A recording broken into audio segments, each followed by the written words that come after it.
Before we get started, I have a quick favor. I've been self-funding the Finding Genius podcast for 5 years now. I've done over 3,000 episodes. And as you can see on YouTube, we're up over 1 million views on the channel, which is fantastic. The next thing I really want to push on is to get up to 10,000 subscribers. Because once we do, we'll be able to put a donate button and we'll be able to solicit donations to help keep the podcast running and to also get the Finding Genius Foundation moving along. We have a big project studying anxiety, depression, and PTSD and working on a product to help people overcome these problems because I've seen them explode recently after the last 2 years of the whole virus situation. So if you would, please subscribe to the podcast. That would help us tremendously. Give us a thumbs up and check in the description for Buy Me a Coffee. It's about $5. If you could buy me a coffee, I'd really appreciate it. It would help keep the channel going, and I love coffee. Thank you. Organifi is a line of organic superfood blends that offer plant-based nutrition made with high-quality ingredients.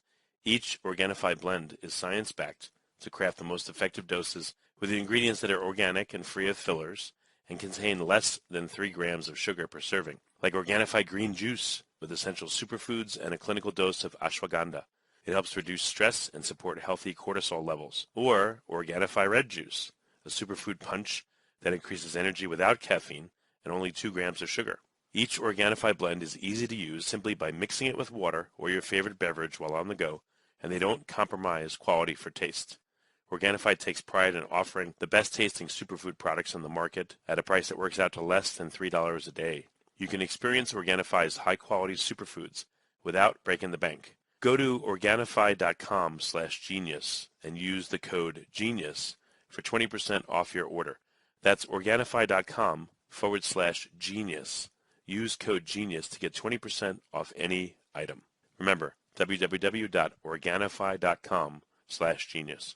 Forget frequently asked questions. Common sense, common knowledge, or Google. How about advice from a real genius? 95% of people in any profession are good enough to be qualified and licensed. 5% go above and beyond. They become very good at what they do, but only 0.1% are real geniuses. Richard Jacobs has made it his life's mission to find them for you. He hunts down and interviews geniuses in every field: sleep science, cancer, stem cells, ketogenic diets, and more. Here come the geniuses. This is the Finding Genius Podcast with Richard Jacobs. Before we get started, I have a quick favor. I've been self-funding the Finding Genius podcast for 5 years now. I've done over 3,000 episodes. And as you can see on YouTube, we're up over 1 million views on the channel, which is fantastic. The next thing I really want to push on is to get up to 10,000 subscribers. Because once we do, we'll be able to put a donate button and we'll be able to solicit donations to help keep the podcast running and to also get the Finding Genius Foundation moving along. We have a big project studying anxiety, depression, and PTSD and working on a product to help people overcome these problems because I've seen them explode recently after the last 2 years of the whole virus situation. So if you would, please subscribe to the podcast. That would help us tremendously. Give us a thumbs up and check in the description for Buy Me a Coffee. It's about $5. If you could buy me a coffee, I'd really appreciate it. It would help keep the channel going, and I love coffee. Thank you. Hello, this is Richard Jacobs with the Finding Genius podcast, now part of the Finding Genius Foundation. I've got a great guest today, George Gammon. He's the founder of Rebel Capitalist. I found him because I watch YouTube, and I've heard him speak with Robert Kiyosaki and a number of other high-end people that are in economics and finance, and he's got some really pithy, useful comments. I don't always understand them, frankly, because I think George knows maybe too much. But again, I really value what he has to say, so I'm really thankful he's on my show. So we're going to talk about the economy, the state of the economy, what may happen in the near future, and welcome, George. Thank you for having me. I'm super excited to be here. Yeah, if you would, tell me a bit about your background first, and listeners, how did you get to care about the issues that you look at and, do your analyses? Like, what's your history like? Well, I almost flunked out of high school. I've never taken an econ class or a finance class in my life. So we can, full disclosure. No, but I was an entrepreneur and I retired in 2012 at the ripe old age of 38. And when I retired, I had enough to where if I earned maybe a 5 or 6% return on my money, I wouldn't have to go back to work. So that was kind of how the math worked out. And I didn't want to delegate that responsibility to a financial planner. As an entrepreneur, right or wrong, I had an extreme amount of confidence in my own ability. So I wanted to invest my own money, but I learned very quickly that the skill set that makes you a good entrepreneur is pretty much the exact opposite of the skill set that makes you a good investor. So I started doing a ton of research to try to figure things out. At this time, again, this was 2012 summer. I didn't know what a yield curve was. I didn't know what the Fed was. I mean, I knew absolutely nothing, zero. And I was in Singapore at the time at the Marina Bay Sands, and at about 10 minutes before dinner date. And I was on YouTube, and I stumbled upon a series from one Milton Friedman called Freedom to Choose, or Free to Choose, I think it was. And that just completely changed my world. He just articulated everything that I had in my mind so eloquently. And from there, I started researching Thomas Sowell, who is now probably my favorite economist. And then I started studying investors that had kind of that Austrian mentality, the Austrian School of Economics. Guys like Jim Rogers and Jim Grant, Peter Schiff, Doug Casey, Rick Rule, just to name a few. And my favorite was by far Jim Rogers. And so, his whole thing is just, you want to buy things when they're cheap and sell them when they're expensive. So at the time, real estate was very cheap. So I started buying a lot of real estate, and that was my entry into the investment arena. And then if you fast forward to 2019, I stuck with the real estate, but I started investing overseas. And I was just absolutely passionate. Going back to 2012, that's what really triggered my enthusiasm for macroeconomics. I don't know if this may be laughable, but are there any current politicians that have any shred of, non-Keynesian or Austrian economics in their blood and in their words, or is it there's no one out there that's really, speaking about what is really happening economically? There's a couple guys that might have a decent idea of how Austrian economics works, and Ron Paul was the perfect example. So I would assume he taught a lot of that to Rand, but they might kind of understand it at surface level, but there's no politicians that I know of there's no central bankers for that matter that truly understand economics, global macro, when you are considering the global dollar monetary system. And we can get into that and what makes that very unique, esoteric, and very complex to the point where these central bankers don't even understand it. If you want me to go down that path, I'm happy to, but I don't want to bore all of your listeners. But anyway. No problem. But yeah, keep going with your history, please. Yeah, that's how that in 2012. That's what really sparked my interest. And then in 2019, I was investing in real estate. I started in 2015. I started investing in real estate in Colombia, outside the U.S. Started a TV show about remodeling, like an HG TV show. Had a staff, editors, camera people. We got done with the first season, and I said, well, let's start a YouTube channel because we had a bit of a break there. And I didn't think anyone would want to watch a video on macro, but that was really what I was passionate about. So I started doing videos on real estate, which I really, obviously I enjoyed. But those videos didn't do real well. And the whiteboard videos that I did on macroeconomics did extremely well. So it just worked well, and the channel blew up, and maybe 8 months later or so, we had 100,000 subscribers. Now maybe, 375. I've got a couple channels, so we got over 400 total, about 2 million views a month.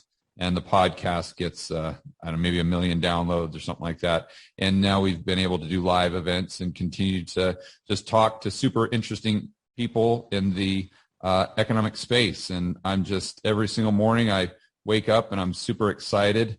I'm just doing what I love. No, that's excellent. Your audience, what information and guidance do they seem to crave?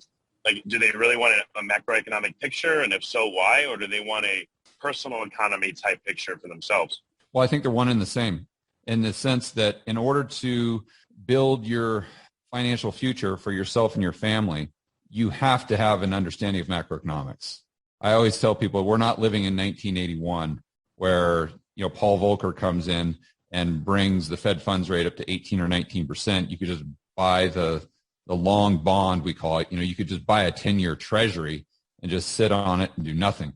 Investing has never been easy, but it was a lot easier back then. You didn't have to really know what was going on with the mark, or you didn't have to know what was going on with Malaysian palm oil or something like that.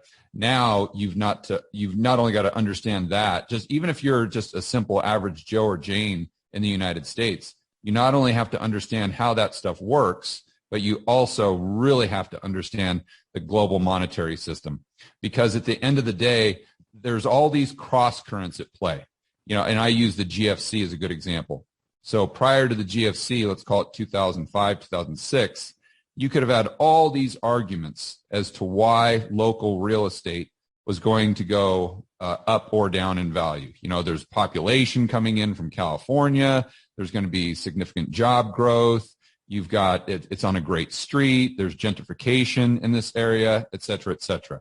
But if you have the global monetary system break down like we had in 2007 and 2008, all of that other stuff, all those other little cross currents get wiped out by the tsunami of global macro. So that's why I think it's crucial that people at least are cognizant of it and understand it to a certain degree, so then they can better predict the probabilities of certain outcomes and then adjust their portfolio accordingly based on their personal objectives. Yeah, whenever I consider problems that are going on, I think about it one way, and I always think about it in the context of the U.S. because I'm here, but I also do speak to multiple people from different countries, like for inflation. I think about inflation here, and I reason out why it's happening, et cetera. But then when I speak to, one guy I know in Australia, and he says it's there, and other people in Pakistan and in the UK, the way I was looking at it, there's no way it's going to. You're saying how when you talk to people in other countries and they're having significant problems with consumer price inflation, you realize that it's a global phenomenon.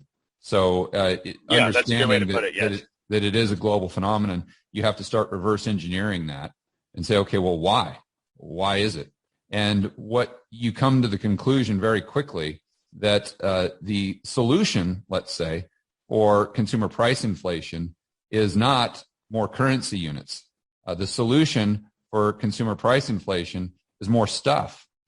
It's more goods and services. So globally, if we have these supply chains breaking down and we have less stuff being produced, then regardless of how many currency units we create through, let's say, stimulus checks, as an example, or how much money we give people in order to afford the higher prices, it's the problem is only going to get worse, because the reason you have high prices in the first place is because you have a supply-demand imbalance. Therefore, the higher prices are supposed to bring down demand, increase supply, which creates an equilibrium. But unfortunately, what we're doing globally, all these politicians are doing it, not just in the United States, but they're saying, okay, well, we're going to go ahead and increase taxes on these oil companies, a windfall tax as an example. And then what we're going to do is we're going to take those currency units and then we're going to give them to people so they can afford the higher gas prices. Well, what are they doing? They're increasing demand and they're decreasing supply. So you see, you could, if you just understand it at those levels and you start by talking to all your friends in all these other countries and then coming to a conclusion as to why there's the problem and then what solves the problem, then you can look at the policies being enacted and then you can determine whether those policies will make the problem better or make the problem worse. And if you come to the conclusion that it's going to make the problem worse, then you can adjust your portfolio accordingly. Hey, George, so do you think that this is deliberate, that inflation was caused by government's pandemic response? This is what I think, that, the pandemic response was to print all this money or cause it to come into existence. That caused inflation. Now they're trying to cover it up with, oh, look, the supply chain shortage is great. That'll artificially prop up demand. And, oh, we're going to do, like you said, this windfall tax, and that'll artificially prop up demand and maybe hide this inflation. Do you think that's what's happening? To a large degree, yes. I mean, a simple thought experiment that I've used on a lot of my videos is if you go back to 2019, and let's say that we never had COVID. Therefore, we never had lockdowns. We never had stimulus checks. We never had governments basically locking people in a cage for a year, telling them that they could no longer produce goods and services. Would we have the problem to the degree to which we have it today of consumer price inflation? I think the answer is obviously No, we would not. So then you have to come to the conclusion that that was a contributing factor. That was very significant. And so again, it takes you back to better understanding how we can solve the problem and how the policies that they are enacting today are just really, they're not even just kicking the can down the road. They're going to make the problem worse, because if you are going back to the oil companies again, if you're taxing them to a greater degree, you could say, well, that's great because they've got these windfall profits. Yeah, but that means less capital that they're going to have to invest in future supply coming online. And it's also going to disincentivize them to produce more supply in the future because they know that you're going to tax more of the profit. And so they're going to be far less, they're going to be more risk averse, I think is the way to say it. And then again, you're giving the people more currency units through whether it's PPP loans, whether it's stimulus checks, and they have more purchasing power, more demand, and then it makes the consumer price inflation go up. So yeah, I think that's what we're dealing with right now. You know, unfortunately, I think the problem can only be solved by decreasing, well, let me take that back. I think the way they're going to try to solve the problem through the Federal Reserve is by decreasing demand by lowering asset prices. So again, this is another reason why I think understanding the global macro picture is very important, because I would assume most of your viewers or listeners have the majority of their net worth in their home equity or in their 401k. So then how could the Fed lower prices? The price controls, or what other methods would they have to try to do that? Bring down asset prices. So if you're looking at the consumer debt, the balance sheet, or corporate debt, sovereign debt, we're at all-time highs. So it's very difficult for them to just raise rates to a point where they could significantly affect inflation, because theoretically you'd have to take interest rates into where the real rates were positive. So what that means is if you take interest rates and increase them, you've got to get them above the rate of consumer price inflation in order to have positive real rates. And that would mean that they've got to take interest rates up to, call it 8.59%. We're at 75 basis points right now. So there's absolutely no way they can do that. There's no way they can do that alone. So the other dial, let's say, that they have right now would be the fact that it's unfortunate, but it's a fact that a large percentage of the U.S. economy is dependent upon asset prices, because a large portion of people's spending power is a result of their 401k being extremely high, their home equity being high. So the Fed knows that they can't normalize rates. They might be able to increase them 75 basis points, maybe get it up to 1.5% or something like that, but that's not going to move the needle to a significant degree for consumer price inflation. And that's what the politicians are most concerned with, because inflation is political kryptonite. So, you know, we saw just the other day that Joe Biden sat down and met with Yellen and Jerome Powell and to come up with a quote unquote plan as to how they're going to tackle inflation.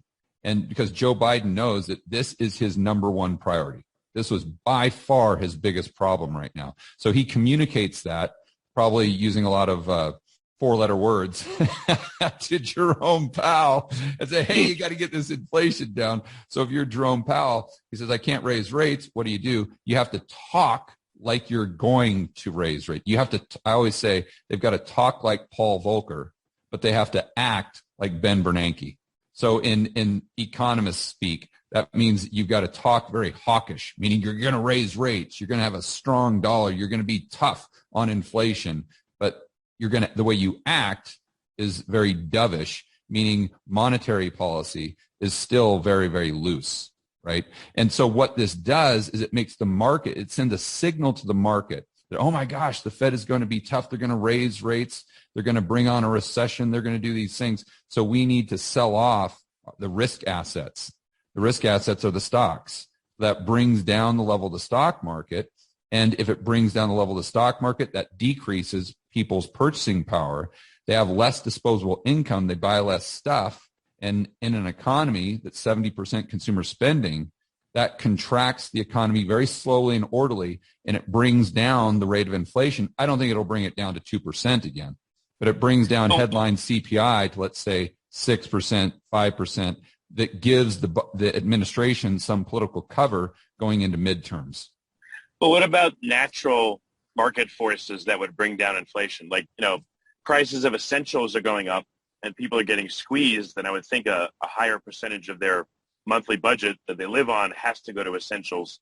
So there's less money for, to buy cars, there's less money to buy Starbucks, et cetera. So wouldn't that reduce demand and therefore bring prices down in certain areas, but it would funnel, again, more money to the essentials? Absolutely. And this is a great point. So you're talking about the difference between the 1940s and the 1970s as far as consumer price inflation. So in the 1940s, we had massive inflation in 1947, as an example, where the CPI got up to 19.5%. But then 2 years later, we had deflation. It was -3. So you had this huge swing and prices came down, and the Fed didn't raise rates because the yield curve was pegged during that time. The long bond, they'd only allow it to trade at a max of 2.5%, where in the 1970s, now inflation didn't go up in a straight line. Inflation is always very volatile. So it goes up to 10%, down to 8%, up to 11, down to 9, down to 6, up to 12. But it's gradually going higher and higher. This was a result of different dynamics at play. So in the 1940s, you had supply chain issues, you had supply shocks. This is what drove prices higher, along with the price controls that they had after World War II, or during and after World War II. And so then in the 1970s, you had a monetary expansion. So going back to your scenario where you talked about robbing Peter to pay Paul, if the monetary, I should say broad money, if the number of dollars that are circulating in the real economy chasing goods and services is increasing, then they're going to have the money to pay the gas or to buy the gas and the food and the shelter. But then they're also going to have the currency units to buy the other stuff. So aggregate demand doesn't go down. So you just see this inflation price spiral, right? But if we're not creating more currency units, then to your point, some prices are going to go up, which is going to suck money or purchasing power away from other things. They're going to go down, and it's going to be far more like the 1940s. So the question becomes, okay, are we going to get more currency units? And how do we get them? Well, 2020 gave us a great example because M2 money supply went up, increased by over 20%. How'd they do it? They did it through government deficit spending that was monetized by the Federal Reserve, meaning the Federal Reserve was doing all this quantitative easing, buying a lot of that debt. So we saw the amount of dollars really spike up. So you have to answer an economic question by first and foremost answering a political question. In the future, if we have a recession, which we most likely will, if the Fed is able to bring down asset prices, bring down inflation, are they going to come back in with more fiscal deficit spending that's being monetized by the Fed? And if they do, that most likely increases the currency units. And then we go right back into a period, let's say a year or two, where we have significant rates of inflation that may exceed the headline CPI we have seen throughout 2021 and into 2022. But you see the difference there. Is it just going to be a supply shock, or is it going to be a supply shock combined with more and more currency units? Yeah, I guess the Fed is going to intervene because they just can't help themselves. And then it's like them going on a diet. I'm not going to eat donuts anymore and ice cream. And after 2 days, they're like, I can't take it anymore. Forget it, we're going to eat donuts and ice cream. It sounds like that's what's going to happen. They're going to try to look as if they're doing stuff to fight inflation. But then if things get bad, again, politically, they'll be in such jeopardy. They'll probably say, well, we're just going to spend and try to go the other way. Yeah, people have to realize the economy is very similar to a heroin addict in the sense that it needs more and more of the drug to sustain the same levels of economic activity, right? And so in this case, it's monetary heroin. And what happens is if you just take away that monetary heroin, then the heroin addict goes into withdrawals and you got big problems. So then if you're dealing with this heroin addict, if you don't want them to die of a heart attack or whatever that withdrawal would do, then you need to give them more heroin to prop them back up. And you can sit there and talk tough, like, oh, we're going to take away the heroin. We're going to take away the heroin. But when you do, most of the time, they're going to inject more of the drug because they don't want to deal with the pain of those withdrawals.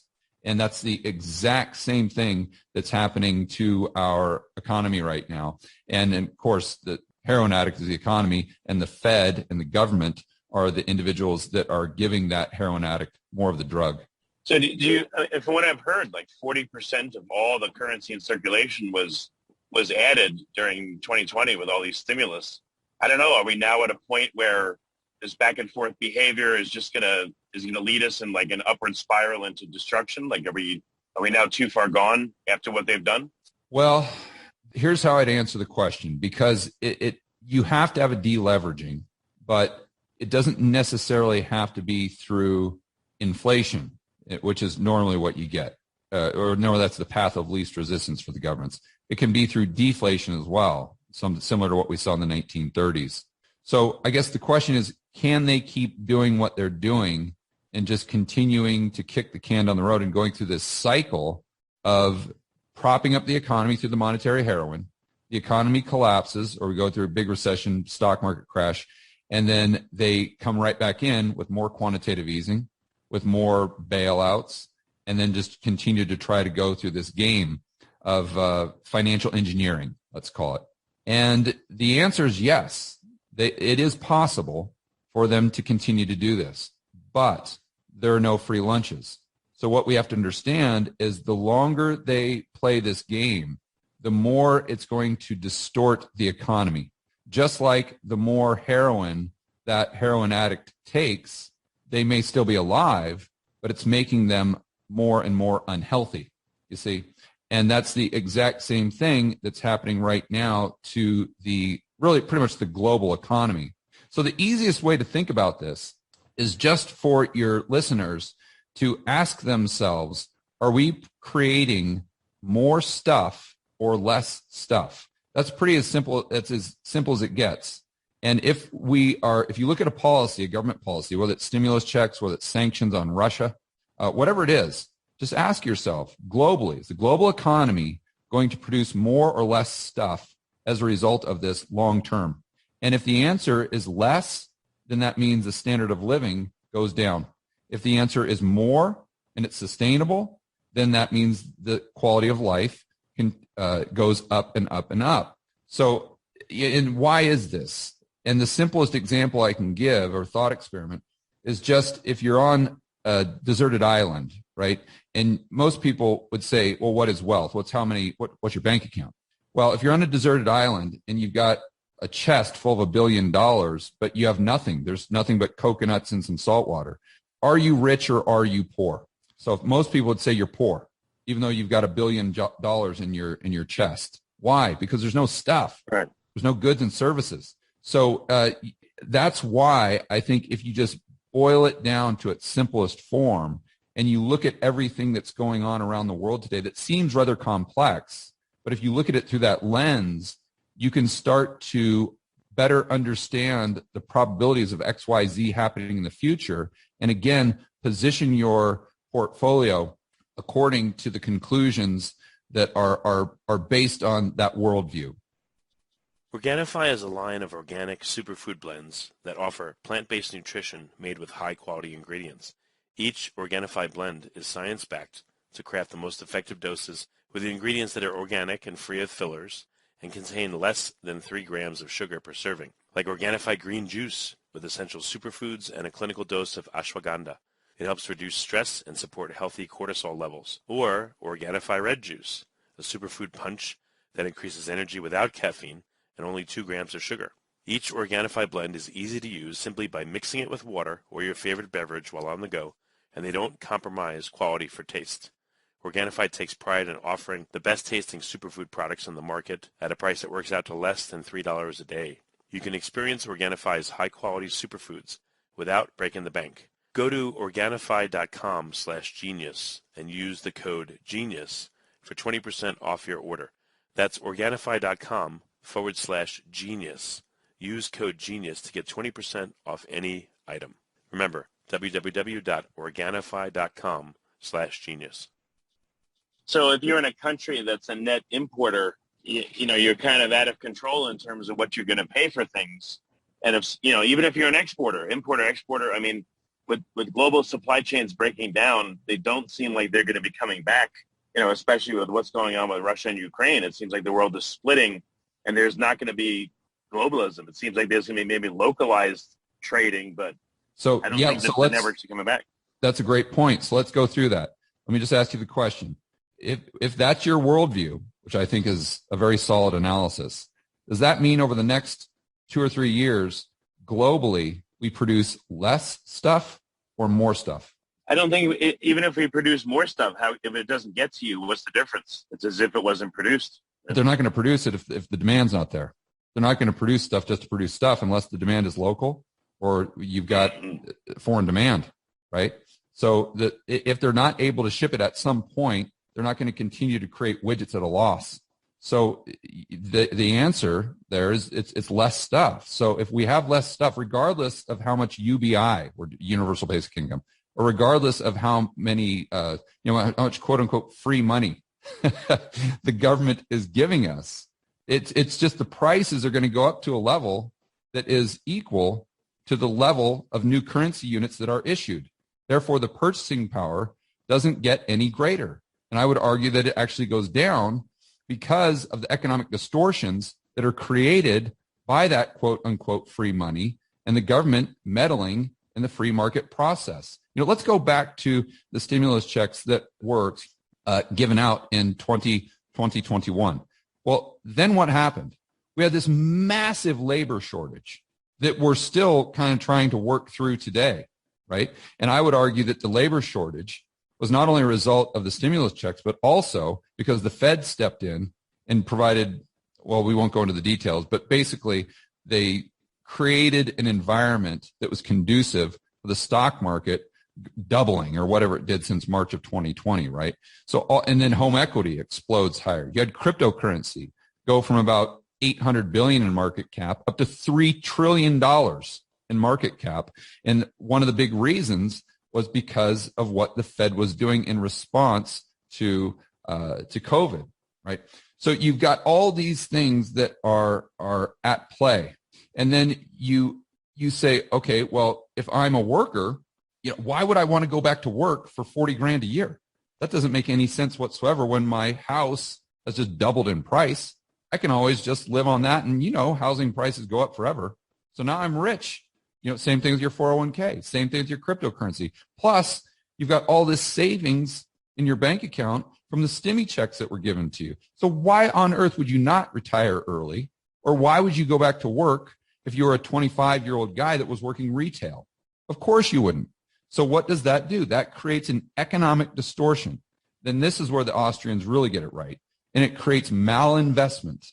And so when the money spigot, if you will, turns off, now all of a sudden there's no workers and the prices are sky high. And are we producing less or more?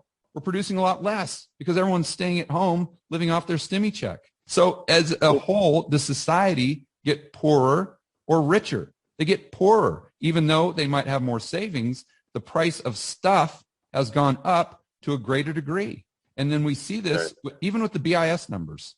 We see this with in the domestic numbers here in the United States. We see that real wages are going down, not up.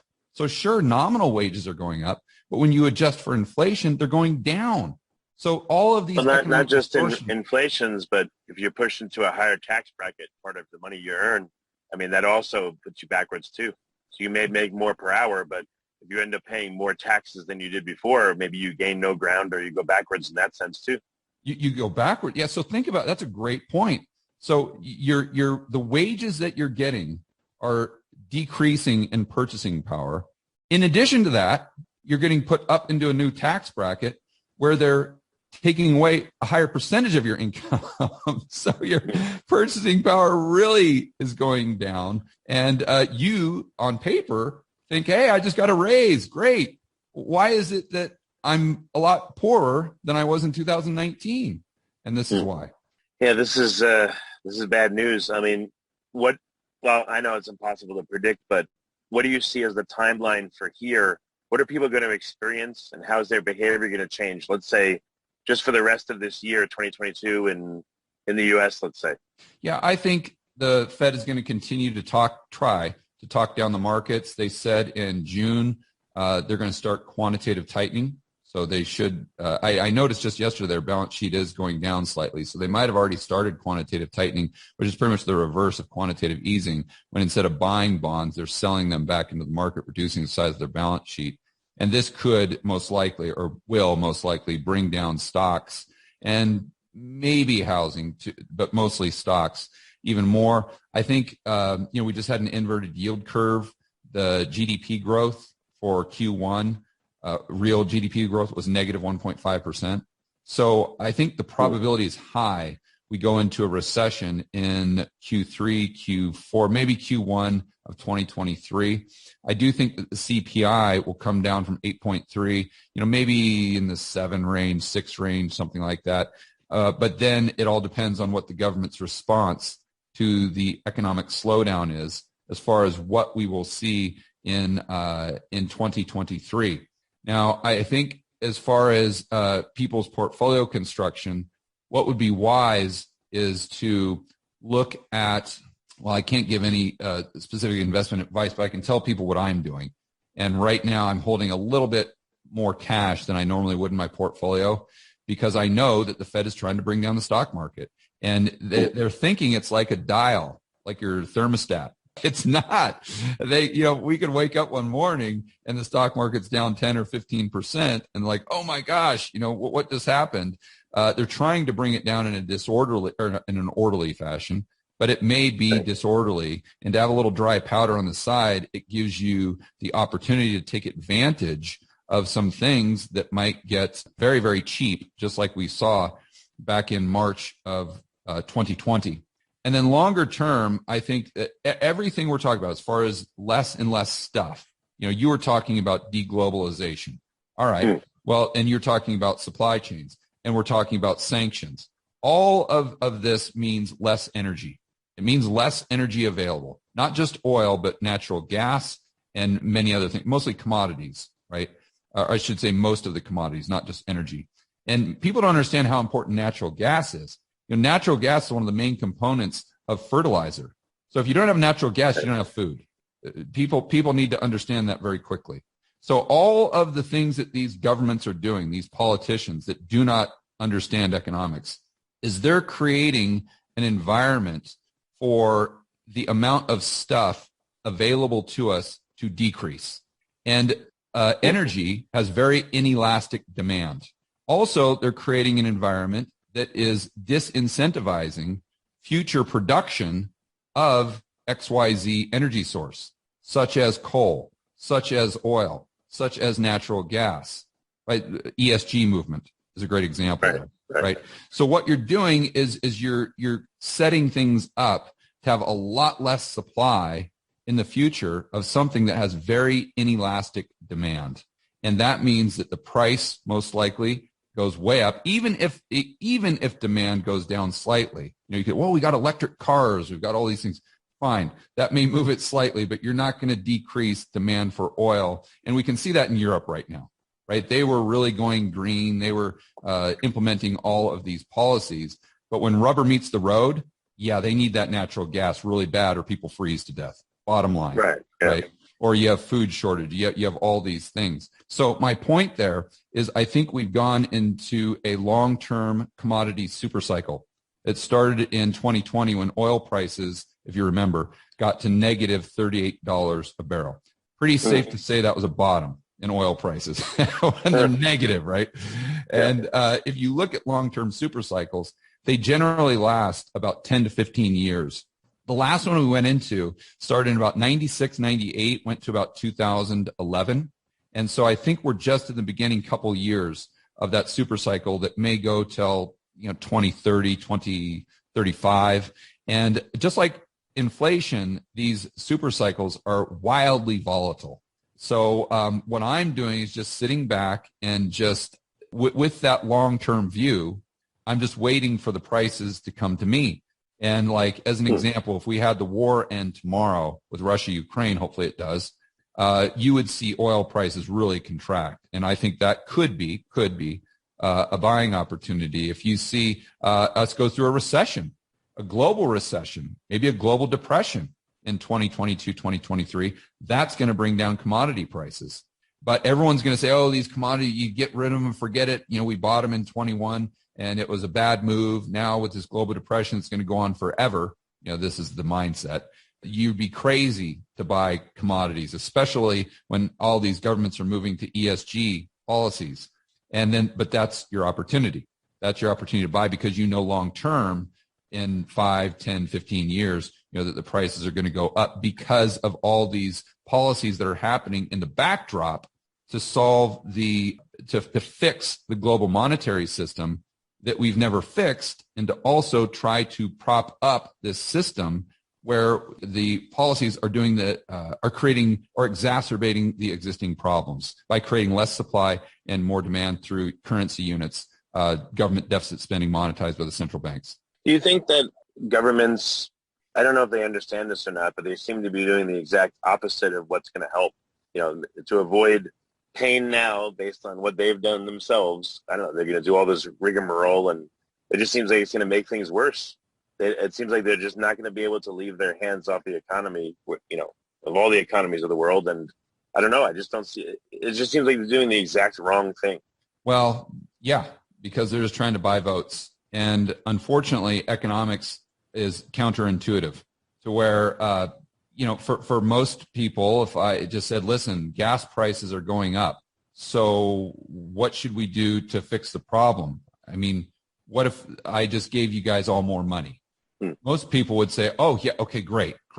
Problem solved. Yeah, gas prices go up to $6 a gallon, but if the government gives me $500 a month, then that solves the problem because I can afford to pay those higher gas prices. See, that they don't realize that sounds good at surface level, but you start scratching beneath the surface and you're like, whoa, wait a minute here. No. That's increasing demand, decreasing supply, or at least increasing demand. That's going to make the problem worse. So that's why I think it's, again, very important, going back to the beginning of our conversation, for people to start to educate themselves on how these things truly work.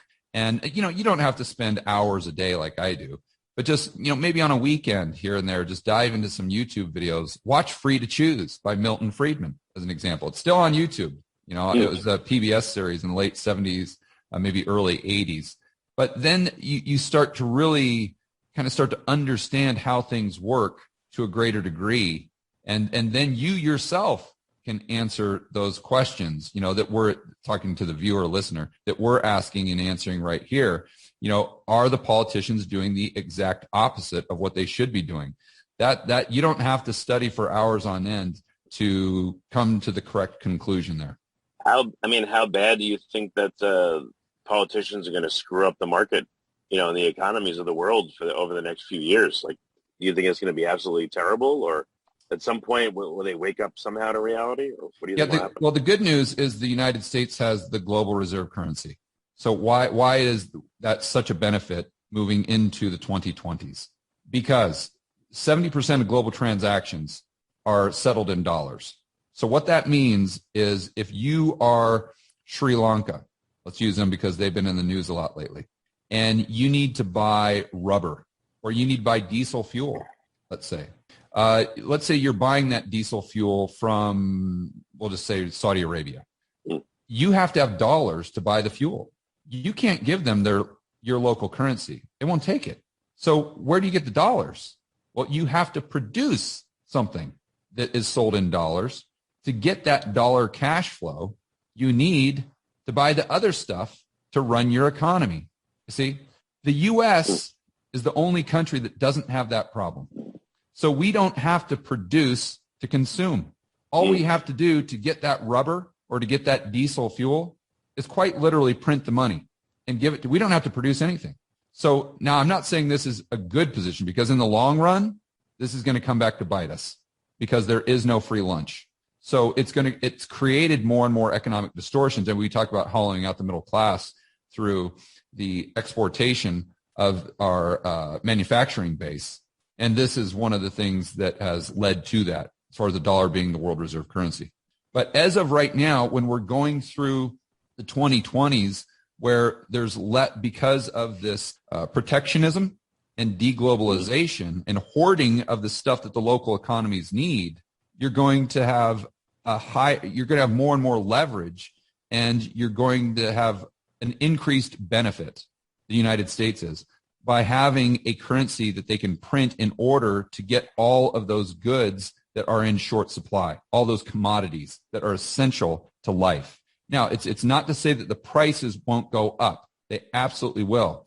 But what we're seeing in Sri Lanka right now, or in Turkey, but more so in Sri Lanka, is it's not just prices are going up. They don't have it at any price. Right. Like they don't have diesel at any price. Right. And so I don't think we're going to get to that point in the United States to where we just don't have it at any price, but the price is definitely going to go up because we're going to have to suck that supply from the rest of the world by offering a higher bid. And, it might come through money printing. And if it does, which it most likely will, that means that although we have the stuff, the standard of living still goes down significantly because we see a rise in consumer price inflation, while at the same time, the incomes of people are not going up at the same rate. And again, we kind of make the problem worse by the politicians having to bring down the rate of inflation in the only way that they can to get reelected, which is bringing down the stock market. And you get a 1970s type of situation where we had significant consumer price inflation, but the stock market in nominal terms went down between 1972 and 74 by over 50%. And so you really have a squeeze of this purchasing power, which will most likely result in many, many quarters, maybe not consecutively, but many, many quarters throughout the 2020s of negative real GDP growth or negative economic output, which reduces the standard of living. There's no way to get it. It's just, that's the end game. It's just a matter of how do you get from A to B? Is it through stagflation? Is it through deflation like the 1930s? There's no way to get from A to B without going through some significant economic pain. Now, that's the bad news. The good news is every crisis is combined, or every time we have a crisis, we have an equal amount of opportunity for those who are prepared. You go back to the GFC, go back to the dot-com bust, go back to the 1970s, go back to Weimar Germany. That's a great example, right? So I don't know if you've ever heard the story of Hugo Steins. He was one of the richest people in Germany at the time. So this would have been 1920, 1921. Well, he saw the writing on the wall. He read the tea leaves. He understood the macro stuff that we're talking about. So what he did as an industrialist is he went out and borrowed as much money as he possibly could to buy all of these companies because he knew, or he thought the probability was high, that they would get hyperinflation. So if they go through hyperinflation, that wipes out the debt because the debt is denominated in the currency that basically becomes worthless. So he ended up, within the matter of 2 or 3 years during this hyperinflation, he basically got all of these huge businesses for free. And he became the most wealthy individual in all of Germany as a result. So that's an example. And I'm not saying we're going to go through hyperinflation here. And I'm not telling your audience to go take out tons of debt. But I'm just using that as an example of when there was a huge crisis. I mean, hyperinflation is devastating, but it created an offsetting and equal to the devastation in the form of an opportunity that if people are prepared, they can actually take advantage of this and not only survive, but financially thrive. But people have to adjust their thinking to where they start looking at wealth, not in terms of dollars or currency units, but looking at wealth in terms of a society's ability to produce stuff. And at the end of the day, hard assets, shelter, food, energy, stuff like that. So I don't know if I call it advice, but I mean, if you're a regular person, a regular middle-class person in the U.S. working at, a job, is there anything you can do to protect yourself against what's coming? Yes. Any recommendations? Yes. Absolutely. So I would start off, what I can just, again, tell people what I'm doing personally I always like to have about 10% of my portfolio in gold. And because for me, that's the percent I allocate to what I consider insurance, just an insurance policy. Whether we go through a huge deflationary environment, let's say we go through the 1930s, gold most likely goes down in price, but also most likely goes up in purchasing power because everything else that you want to buy with the gold goes down more significantly. In an inflationary environment like the 1970s, gold usually does well. Now, gold hasn't done well recently, but gold's a long-term asset. You can't just look at it in 2 or 3 year chunks. You got to look at it over the span of time. And you can go back 5,000 years, and gold can buy the same amount of stuff today as it did 100 years ago, 500 years ago, 1,000 years ago. So that's always my kind of insurance policy. And that's something that everyone can do to a certain extent. You know, you can have 10% of your investable assets in gold. This is that insurance policy. It's going to maintain some level of purchasing power, especially if you have a cash position, dry powder, to take advantage of some commodity prices coming down. And then I think what I don't want to get too in the weeds, but another thing that just the average Joe and Jane can do is if you have a mortgage, just make sure it's a 30-year fixed rate loan. So why? Because the probability is very high that we go through significant inflation over the 2020s. Now, again, it doesn't go up in a straight line. It could be even like the 1940s where it goes way up to 19% and then comes crashing down to -3 and then goes back up to 4, 5, 6, something like that. But if you lock in a 30, or if you already have a 30-year fixed rate loan mortgage at, let's say, 4%, and let's just say that the rate of inflation is going up by 10%. Let's say it averages 10% over the next 10 years. That is a huge transfer of purchasing power from the lender to the borrower because you're paying the loan back in devalued dollars. You're paying the loan back with less of your overall purchasing power. So that if I had a 30-year loan right now, a fixed rate, I would actually consider that an asset on my balance sheet. I wouldn't consider that a liability, assuming you've got a strong income enough to pay the mortgage. And if someone was desperate to get a home loan and they said, "I'll take an ARM," let's say it adjusts in 2 or 3 years, do you think that's insane in this current climate? I do. And listen, if that's the only way you can afford a home, then you probably shouldn't be buying that home, right? Because at the end of 2 years or 5 years, those rates most likely, well, maybe not 2 years, but definitely 5 years, the rates would most likely be higher.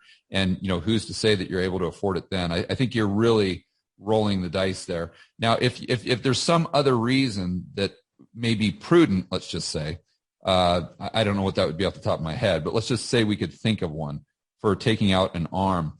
Then what you'd want to make sure is you'd want to read the fine print to see what's the maximum interest rate they could adjust to.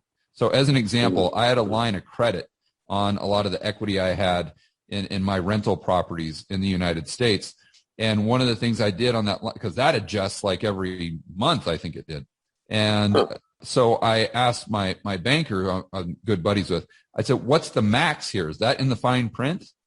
He said, "Yeah, the max is like, I think it was 8% or something like that." So even if interest rates, let's say the 10-year just balloons up to 20%, they're still only able to adjust it to a max of 8% throughout the life of the entire loan. So I would look for that type of language in the specific loan documents. Now, I don't know if that's applicable to a mortgage, an ARM. I've never looked into it, but my guess is it probably is. There's probably some language in there that you'd want to be cognizant of. Okay, so long-term fixed-rate debt, especially with inflation going crazy, could be a great thing because, again, inflation is making it easier for you to pay that debt over time. Yes, absolutely. Another thing everyone can do that we've discussed here is educate themselves. Again, it doesn't take 5 hours a day. Just take a couple hours on the weekends and start reading about this stuff. Start watching some, podcasts like yours and maybe some audio books. And I think one of the greatest things I ever learned as an entrepreneur, it's helped me throughout my whole life, is I had a mentor say to me one time, he says, "George, you got to know what you don't know." And it seems so overly simplistic. But if you actually think about it, it's very profound. And very few people know what they don't know. And that creates an immense amount of risk, unnecessary risk. So if you can just start writing down what you don't know and then start educating yourself on that basis, you're going to be way ahead of everyone else. And that's going to give you a significant edge. Another thing people can do, start building a network. There is no excuse not to build a network of like-minded individuals. Now that we have the internet, we've got Facebook, we've got Twitter, we've got all these things. I mean, I don't know how long ago you started your podcast, but I would assume that in doing so, you have really built your own network to where it's substantial and it's significantly larger than it was, and maybe more robust than it was before you started the podcast. And, people don't have to create content to do this, because one of the main reasons the network is so important is because if we do go through some tumultuous times, they've got your back, you've got their back, and these are people that are like-minded. You can help each other get through whatever it is that we're going to deal with from a standpoint of the economy or society at large. And this goes into the last thing that would be maybe more so just locally, is just have a great community, talking to your neighbors. I just got done interviewing and talking to a good friend of mine named Lynette Zhang, and she's local in Phoenix here. She has her own urban farm where she just from her property, she feeds about 200 people. Wow. And she gives away most of the food that she grows to local shelters and whatnot. But it's a great example of someone that I have just in my local community here and in my network that has very similar views, that understands global macro, and is someone that I'm always there to help her, and she's always there to help me. And what's your downside there, right? Absolutely nothing. And then from a standpoint of finances, I've got Rebel Capitalist Live, which is a live event, a live conference I do, which is my way to really kind of monetize my podcast. And that all comes as a result of my network, because I started interviewing people on the podcast and, just reaching out and doing anything that I could to help out those people. So whether it was Lynn Alden, Brent Johnson, Jeff Snyder, Luke Groman, Joseph Wang, I just spoke to him today, who used to run the trading desk at the New York Fed. These are all people that, you help them out when they need help, and you just become friends. So when I start my first live event, I just call them up, say, hey, you want to speak? They're like, yeah, no problem. And then these are people that everyone would want to listen to and meet live. And now all of a sudden you've got a little side hustle. You've got a revenue stream coming in that's a result of you just building that network. And again, what's your downside there? And there is so much upside if we go into some tumultuous times. And so I think that's the best advice I can give people. No, that's great, George. I appreciate it. So we're out of time. So where can people go to engage with you more? So you said you have your conference, Rebel Capitalist Live, but what's the name of your YouTube channels that they can go to, and how can they engage more with you? Yeah, so thank you very much. The YouTube channel, the main one, is George Gammon, just my name, typical spelling, last name Gammon. And that's where I do whiteboard videos and a lot of interviews with the people some of the people we were discussing there, a lot of different people, not just from macro, but the entrepreneurial space, finance. And then the other channel I have is Rebel Capitalist. That's kind of like daily live streams where I talk about the news. The podcast is Rebel Capitalist, but you can just Google my name and it'll all come up. Yeah, I thought it'd be funny for previous issues of your stuff. You can call it Backgammon. Just a bad joke. There you go. Yeah, that's a good one. Yes, good. Well, George, thanks so much for coming on the podcast. I really appreciate you being here. Well, thank you for having me. It was a lot of fun. Organifi is a line of organic superfood blends that offer plant-based nutrition made with high-quality ingredients. Each Organifi blend is science-backed to craft the most effective doses with ingredients that are organic and free of fillers and contain less than 3 grams of sugar per serving, like Organifi green juice with essential superfoods and a clinical dose of ashwagandha. It helps reduce stress and support healthy cortisol levels. Or Organifi red juice, a superfood punch that increases energy without caffeine and only 2 grams of sugar. Each Organifi blend is easy to use simply by mixing it with water or your favorite beverage while on the go, and they don't compromise quality for taste. Organifi takes pride in offering the best tasting superfood products on the market at a price that works out to less than $3 a day. You can experience Organifi's high-quality superfoods without breaking the bank. Go to Organifi.com/genius and use the code GENIUS for 20% off your order. That's Organifi.com/genius. Use code GENIUS to get 20% off any item. Remember, www.Organifi.com/genius. You've been listening to the Finding Genius podcast with Richard Jacobs. If you like what you hear, be sure to review and subscribe to the Finding Genius podcast on iTunes or wherever you listen to podcasts. And want to be smarter than everybody else? Become a premium member at findinggeniuspodcast.com. This podcast is for information only. No advice of any kind is being given. Any action you take or don't take as a result of listening is your sole responsibility. Consult professionals when advice is needed.